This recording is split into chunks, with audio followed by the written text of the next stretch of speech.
Welcome সবাইকে। আবার চলে আসলাম তোমাদের প্রিয় লার্ন উইথ মামা বেয়ার চ্যানেল নিয়ে, যেখানে আমরা কি করি, প্রতিদিন একটু একটু করে ইংলিশ লেসন বা বেসিক ইংলিশগুলো প্র্যাকটিস করি, যাতে করে আমাদের এই বিদেশি ভাষাটার উপরে দখলটা একটু বাড়ে। সো তোমরা যারা জানো না তাদের জন্য বলছি, এই চ্যানেলটা মূলত ডিজাইন করেছি আমি বাংলা ভাষাভাষী আমাদের ছোট বাচ্চারা যারা 11 বছর বা তার একটু বেশি বড়, ক্লাস 5, 6, 7-এ যাও, তাদের জন্যে। এখানে আমরা অনেক সময় আমাদের ক্লাসে যেগুলো পড়ানো হয় তার রেলেভেন্ট, বাট বাইরে থেকে কিছু এক্সাম্পল বা এক্সারসাইজ নিয়ে ডিসকাস করব, রাইট? সো আমি মামা বেয়ার। আজকে আমাদের টপিক হবে পাংচুয়েশনস নিয়ে কথা বলা, যে ইংরেজিতে পাংচুয়েশনসটা কি, এটার গুরুত্ব কেমন, কমন পাংচুয়েশন মার্কসগুলো কি কি, কখন কোনটা কিভাবে ব্যবহার করতে হয়। আচ্ছা, ঠিক আছে। আর যারা আমাদের আগের লেসনগুলো দেখোনি তাদের বলে দিচ্ছি, লেসন 1 থেকে 4-এ আমরা অলরেডি সিঙ্গুলার আর প্লুরাল ফর্ম এবং নিয়মগুলো নিয়ে আলোচনা করেছি। তোমরা মন চাইলে ওগুলো দেখে নেবে। ওকে, সো চলো শুরু করি। আচ্ছা, আমরা যখনই ইংলিশে কোনো কিছু বলি, হয়তো একটা ফুল সেন্টেন্স যখন আমরা বলি, তখন আমরা কি করি, বলা শেষে একটু থামি। আবার যখন আমরা সে একই কথাটা লিখি, লেখার পরে আমরা খুব কমনভাবে কি কাজটা করি, একটা ডট সাইন দেই বা একটা ছোট্ট গোল চিহ্ন দিই। ওটাকে আমরা কি বলি, ফুল স্টপ, রাইট? এই ফুল স্টপ দিয়ে কি করা হয়, বোঝানো হয় যে আমার ভাব প্রকাশ করা শেষ, এবার একটু থামো বা এবার একটু বিরাম নাও। এই জন্য কিন্তু বাংলা এই ধরনের মার্ক বা চিহ্নগুলোকে বলা হচ্ছে কি, বিরাম চিহ্ন, আর ইংরেজিতে বলা হচ্ছে পাংচুয়েশন মার্ক। সো ইংরেজিতে সব থেকে কমন একটা বিরাম চিহ্ন বা পাংচুয়েশন মার্ক হচ্ছে এই ফুল স্টপ। যেমন এখানে 3টে সেন্টেন্স বা বাক্য আমরা বলেছি, I love mangoes, please give me some money, don't run in the sun. 3 ধরনের বাক্য বা যাই হোক, কিন্তু প্রত্যেকটাই কিন্তু শেষের পরে আমরা একটা করে ফুল স্টপ দিয়েছি। সো ফুল স্টপ দেওয়া হয় যখন একটা সেন্টেন্স পূর্ণ হয়ে যায় বা শেষ হয়ে যায়। এখন পাংচুয়েশনটা এত জরুরি কেন? ওইটা ফুল স্টপ না দিলে কি এমন ক্ষতি ছিল? ওয়েল, যখন একটা সিঙ্গেল সেন্টেন্স থাকে, পাংচুয়েশন না দিলে হয়তো সবসময় খুব বেশি অসুবিধা হয় না। বাট আমরা তো সাধারণত একটা কথা বলি না, আমরা একসাথে অনেকগুলো কথা বলি বা একসাথে অনেকগুলো সেন্টেন্স বা কথা লিখি। তখন যদি আমরা ঠিকমতো পাংচুয়েশন না দেই, তাহলে চলো কি হতে পারে আমরা একটু এই এক্সাম্পলটার মাধ্যমে দেখি। এখানে দেখো তোমরা, কিছু একটা ছোট বাচ্চা আম খাচ্ছে।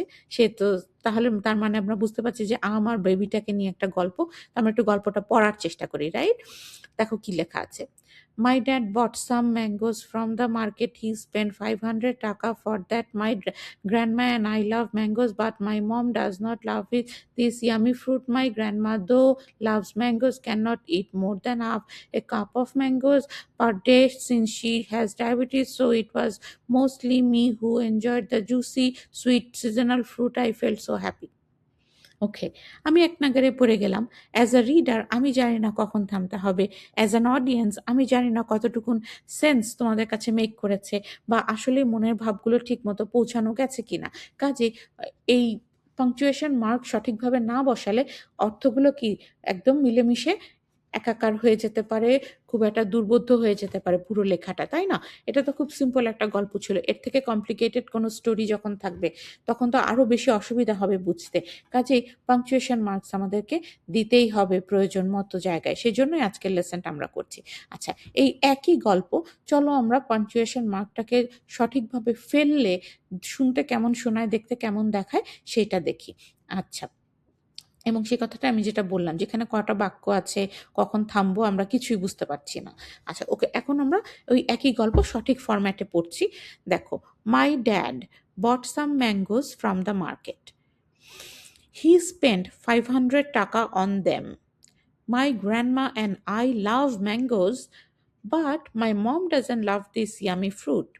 My grandma, though she loves the mangoes, cannot eat more than half a cup of mangoes per day because she has diabetes. So, it was mostly me who enjoyed the juicy, sweet seasonal fruit. I felt so happy. দেখেছো, এখানে আমি প্রায় 6টা complete sentence পড়েছি, right? এবং প্রত্যেকটা sentence যখন complete হচ্ছিল আমি একটু করে দম নিচ্ছিলাম। কাজেই অ্যাজ আ রিডার আমার কাছে এখন রুল আছে যে কখন থামতে হবে, দম নিতে হবে, তারপরে কথা বলতে হবে। আরেকটা কি, পাংচুয়েশন মার্কস থাকার ফলে তোমরা দেখেছো যে আমিও পড়ার সময় বুঝতে পেরেছি যে কখন আমি বলবো, একটু এক্সাইটমেন্ট প্রকাশ করব, যেমন আমি বলছিলাম আই ফেল্ট সো হ্যাপি। আবার কখন আমি একটু থামবো, যেমন আমি এখানে বলছিলাম my grandma and I love mangoes but my mom doesn't love this yummy fruit. So এই যে বাট, এই অংশটুকুন শুরু হলো, এর আগেও কিন্তু আমি একটুখানি থামলাম, রাইট? তার মানে এই যে মার্কসগুলো আমরা এখানে দেখছি, ডট, তারপরে কমা, তারপরে এক্সক্লেমেশন সাইন, এইগুলোই আজকে আমাদের পড়ার টপিক, রাইট? সো এখানে 4 মোস্ট কমন পাংচুয়েশন মার্কস আমরা আসলে এই ছোট্ট প্যারাগ্রাফের মাধ্যমে কভার করেছি বা এক্সাম্পলের মাধ্যমে তুলে এনেছি, যেগুলো হচ্ছে ফুল স্টপ, কমা, কোয়েশ্চেন মার্ক, এক্সক্লেমেশন মার্ক। ফুল স্টপের ইকুইভ্যালেন্ট সিম্বলটা হচ্ছে বাংলায় হলো গিয়ে দাড়ি, কমা বাংলাতেও কমা আছে, তারপরে কোয়েশ্চেন মার্ক বাংলাতে একই রকম দেখতে, এক্সক্লেমেশন সাইন বা বিস্ময়সূচক চিহ্ন বাংলাতে একই রকম দেখতে। আচ্ছা, এটার কোনটা কোথায় ব্যবহার হয় সেটা, এবং কোনটার জন্য কতখানি বিরাম বা বিশ্রাম নিতে হবে বা থামতে হবে, চলো আমরা সেটা নিয়ে একটু কথা বলি। তাহলে ফুল স্টপ হচ্ছে যখন একটা বাক্য সম্পূর্ণ শেষ হবে তখন, এবং আরেকটা বাক্য শুরু হবে তার আগে আমরা ফুল স্টপ দিব।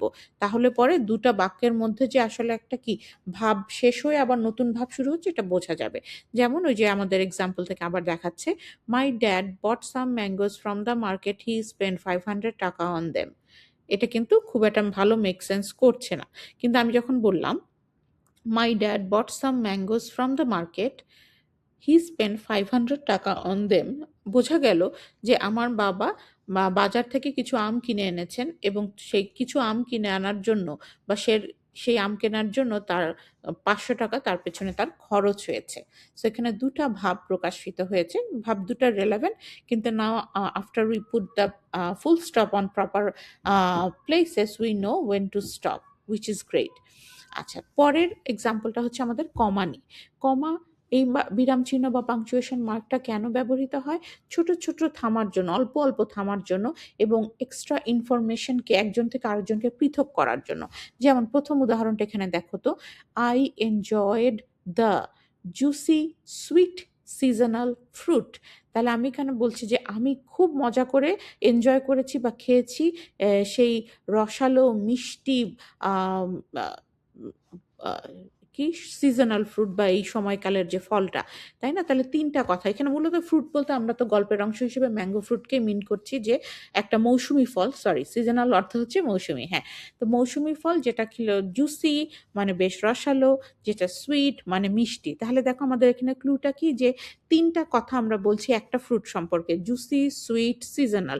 তো তিনটা কথায় কিন্তু মানে তিনটা আলাদা আলাদা কি বলবো একে ডিসক্রাইব করছে ওয়ার্ডটাকে, মানে অ্যাডজেক্টিভ, রাইট? তো এদেরকে আমরা একসাথে যদি লিখে বলি জুসি সুইট সিজনাল ফ্রুট, তাহলে মনে হবে যে এরা কারা, এরা কেন কি বলছে, এরা কি তিনজন একসাথে একটা শব্দ? না, এরা তিনটা আলাদা শব্দ, কিন্তু তিনটা শব্দ এই যে আমাদের ফ্রুটটাকে ডেসক্রাইব করছে, আমাদের ফ্রুটটার বৈশিষ্ট্য।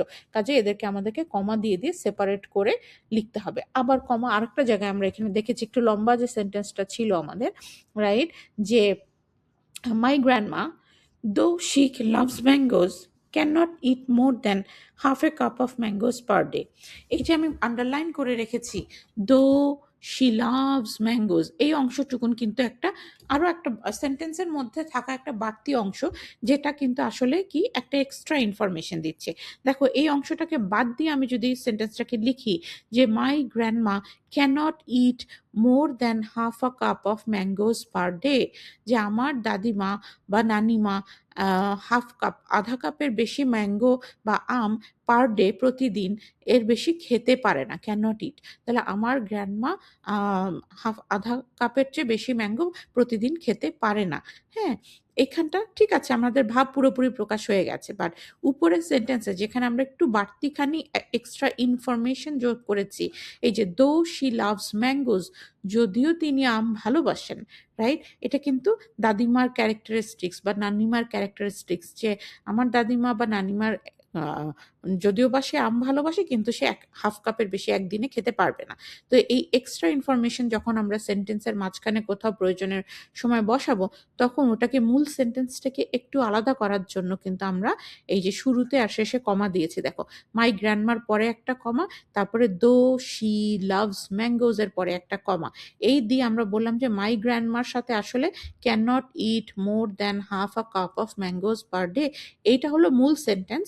আর দো শি লাভস ম্যাঙ্গোজ হচ্ছে আমাদের এক্সট্রা বিট অফ ইনফরমেশন, যেটা আমরা এখানে অ্যাড করেছি। যখন আমরা বড় হব আরো জটিল জটিল বাক্য লিখতে শিখবো, এরকম অনেক ছোট ছোট জিনিস আমরা যোগ করতে থাকবো সেন্টেন্সের ভেতরে, তখন আমাদের এই কমার প্রয়োজন পড়বে। আচ্ছা, তারপরে আমরা দেখি এক্সক্লেমেশন মার্ক। আচ্ছা, এক্সক্লেমেশন মার্কস তো নাম শুনে বোধহয় বুঝতে পারছো যে যখন তোমার হঠাৎ আসা কোনো আবেগ বা অনুভূতিকে তুমি প্রকাশ করতে চাইবে লেখার ভাষায়, তখন এই সাইনটা এক্সক্লেমেশন মার্কসটা দিয়ে তোমাকে বুঝাতে হবে। এই যে আমি উপরে কিন্তু বড় করে মার্কসটা দেখিয়ে দিচ্ছি, হ্যাঁ।